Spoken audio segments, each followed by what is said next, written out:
कल फाइनल था और था कि चले पहला मैच अब हार गए और 352 का जो रिकॉर्ड पाकिस्तान ने बनाया अपनी होम सॉइल, क्या ओवरऑल भी पाकिस्तान ने 7वां बड़ा टोटल चेस किया। तो लग रहा था कि अगर टॉस जीते हैं, और हमने जिक्र भी किया था कि जो टॉस जीतेगा वो डेफिनेटली नज़र आ रहा था कि वो चेस की तरफ जाएगा, जिसका ड्यू फैक्टर भी आया। ये क्या माइंडसेट था कि आप टॉस जीत के पहले बैटिंग कर रहे हैं? जैसे रिजवान ने पोस्ट मैच में कहा कि हम हर तरह की सिनेरियो को डिस्कस कर रहे थे, ट्राई कर रहे थे। फाइनल के मैच में ही आपने ट्राई करना था और आपने फाइनल गवा दिया। क्या कहते हैं आप? यार इसी तरह की गलती शायद आपको याद हो कि लाहौर कलंदर ने भी की थी, और पाकिस्तान टीम का भी कोच एक आकिब जावेद है। आई डोंट नो इरफान के हम हमेशा बार बार ये बात करते हैं कि कराची की जो रेपुटेशन है, पिच की रेपुटेशन, उस पर चेज़ करना आसान होता है। एक तो 6 बजे के बाद हवा चलना शुरू हो जाती है, एक एंड जो है वो बॉलर्स को तंग करना शुरू हो जाता है, और अगर आप एक एंड से हाफ हार्टेड भी हिट लगती है तो बाहर चली जाती है। तो ये वो एजेस हैं या जो जो बैटिंग सेकंड करती है उसकी फेवर में जाते हैं। आई डोंट नो कि कप्तान या कोच या जो मैनेजमेंट फैसले करती है वो इन चीज़ों को कैसे इग्नोर कर सकती है। और आप इस चीज़ को कैसे इग्नोर कर सकते हैं कि न्यूजीलैंड की जो टीम है उसकी एबिलिटी है कि वो 350 रन चेस कर सकती है, और आपकी जो बॉलिंग लाइनअप है वो बहुत वीक है जी। एक तो विथ बड़ी देते हैं, और बॉडी लैंग्वेज से भी लगता है कि 2 चौके लगते हैं तो कोलैप्स हो जाते हैं ये। और हम कैसे भूल सकते हैं कि हमने यहीं बैठ के बात की कि जी जब जब फ़खर जमान जल्दी आउट होगा आप स्ट्रगल करते हुए नजर आओगे। ऐसा ही कल फिर ऐसा हुआ। अगर आप दूसरे मैच की बात करते जो साउथ अफ्रीका, एक तो उनकी बॉलिंग बड़ी वीक थी, कप्तान के टैक्टिक्स बहुत वीक थे, जो मानने पड़ेंगे। जो देखने वाले आपको देख रहे हैं उनको ये मानना पड़ेगा कि Bavuma is not a tactically a good captain. वो 15-20 रन माइनस से स्टार्ट करता है।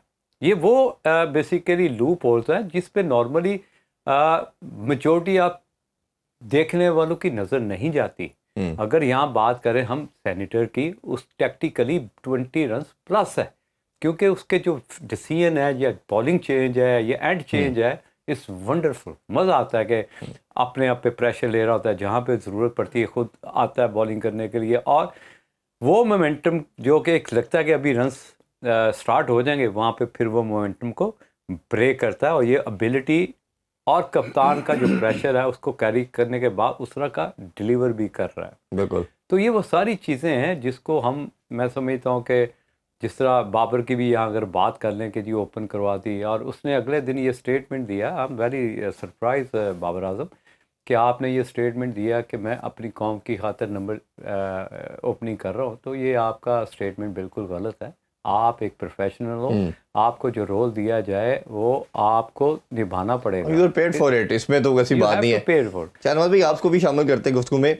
कल भी हमने डिस्कशन कर रहे थे, लेकिन कल तो मैच का आगाज़ ही हुआ था, बट हमें कुछ चीज़ें नज़र आ रही थी। जिस तरह हमने टॉस की कल ही बात की कि ये बड़ा गलत डिसीजन पाकिस्तान का नज़र आ रहा है। अब फिर दूसरा ये कि आप जब भी अपनी स्ट्रेंथ होती है उसको सेकंड पे रखते हैं। तो पाकिस्तान की जो रिसेंट पास में स्ट्रेंथ है वो बैटिंग बन चुकी है, और कल तो आपने फ़हीम को डाल के 8वें नंबर तक भी बैटिंग को अपनी इंडोर्स कर लिया था, स्ट्रेंथन कर लिया था। तो despite of all the things, ये पहले जो बैटिंग करने का जो फैसला, जैसा मुजाहिद भाई भी बता रहे हैं, आपका क्या ख्याल है? ये पूरा रिडिकुलस था, किसी पैनिक बटन था, या इनको वो पास याद आ रहा था कि हम गुड चेजर नहीं है तो फंस जाएंगे, कोलैप्स कर जाएंगे, उसकी वजह से इन्होंने किया? देखिए जी, बात ये कि सबसे पहले तो ये कि जब टॉस हो जाता है तो उसमें जो ज़्यादा फैसले का जो वो दिया जाता है वो कप्तान का होता है कि उसको क्या फैसला क्या करना है, क्या उसने बैटिंग करनी है या बॉलिंग करनी है। अनफॉर्चुनेटली मुझे यूँ लगता है कि जैसे कि फ़ैसला जो है ना वो कप्तान नहीं करता, कोई और ही है कि जो उसको कहता है कि जी आपने ये करना है, ठीक है ना।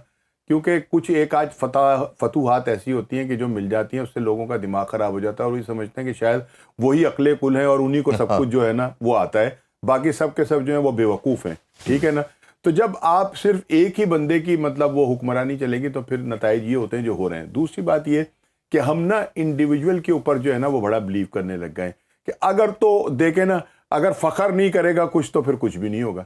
यार ये कौन सा मतलब कौन सी क्रिकेट खेल रहे हैं? पहले बाबर था, फखर है या नहीं? अब पहले बाबर था कि बाबर नहीं करेगा तो कुछ नहीं होगा, तो बाकी जो 10 लड़के हैं क्या वो छोले बेचने आए हुए?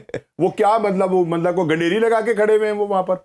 भाई वो खेलने के लिए आए हैं, प्रोफेशनल हैं। हमें तो सबसे उम्मीद रखनी चाहिए ना कि सब अपना अपना हिस्सा डालें और उसके बाद जो है वो नतीजा अल्लाह पर छोड़ दें, लेकिन करें तो सही ना।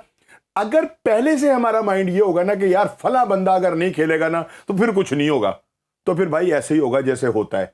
इवन हम तो पहले ही साइम की वजह से बड़ा गिर गए, साइम नहीं है जी हमारे साथ, तो पता नहीं क्या हो जाएगा। मेरी बात याद रखना, जब रिजल्ट आएंगे ना, ये मेरी आज बात ध्यान में रखिए कि जब नेगेटिव रिजल्ट आना शुरू हो जाएंगे ना, तो ये सारा मुद्दा, ये कैमरामैन भी सुन रहा है कि सारा मुद्दा उन्होंने सैम पे डाल देना है। किस पे? ऐसे ही डाल देना। सैम का क्या आप भाई सैम ने को खुद मतलब अपना पैर एक और डालेंगे सर, आप मेरी बात उसका तो फाइनेंशियली भी जो है नुकसान हुआ है, उसका तो वैसे भी नुकसान नहीं, दूसरा ये डालेंगे। आप ये समझ नहीं सकते मैं क्या कहना चाह रहा हूं। बताएं क्या कह रहे हैं आप? लॉजिक ये है कि जब आप जिस दिन मैच हारेंगे, प्रेस कॉन्फ्रेंस में आपने पोस्ट मैच की प्रेस कॉन्फ्रेंस तो करनी है ना, उस जगह पे आप उसका नाम लेंगे कि जी अगर वो होता तो ये हो जाए। आपके पास 2 ओपनर पड़े हुए थे, आपने उसको नहीं इस्तेमाल किया। इस चीज को भी जस्टिफाई करें ना। आपने अभी बात की, मैं नाम नहीं लूंगा उस खिलाड़ी का, पाकिस्तान का सीनियर खिलाड़ी, पाकिस्तान का बहुत मतलब उसने रिकॉर्ड कायम किए, बताया उसने कहा कि जी एक बंदा है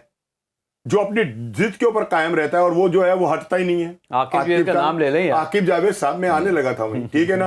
वो कहते हैं कि जी ये 15 महीने सिलेक्ट किया, मेरी तो इज्जत का सवाल है। यार पाकिस्तान की इज्जत का सवाल नहीं है, ठीक है ना। पूरी कौम को आपने 27 करोड़ लोगों को आगे लगवा दिया है, ठीक है ना। वो बेचारे मुसल्लों पे बैठ गए, रोना पीटना, कई अस्पताल अब से जाना शुरू हो गए जो ब्लड प्रेशर के मरीज थे।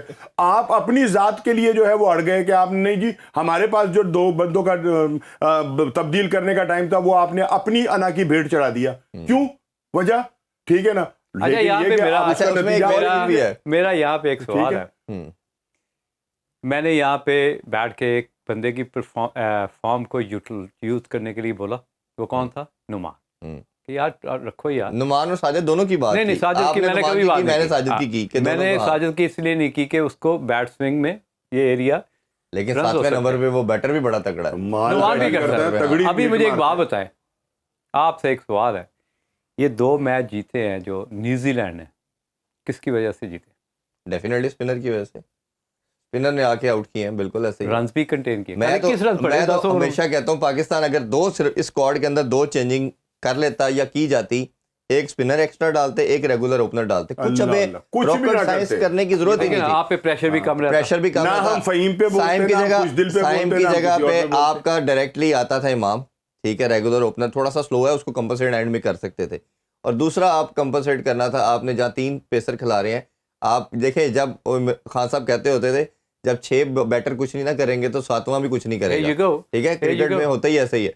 तो आपने फहीम खुशदिल जाल के जितना मर्जी देख लिया, क्या 15 8-9 करते, इससे ऊपर नहीं जाते। तो भाई जो अब साजिद नुमान डालेंगे वो भी इतना ही करते। तो आपने ये सिंपल 2 चीजें करनी थी। कुछ इंटीग्रेट किसको करता है? आप डरे हुए हैं, इसी चीज को आप देख रहे हैं ना कि यार शायद यहाँ पे अगर कोई जल्दी आउट होगा तो ये संभाल लेगा।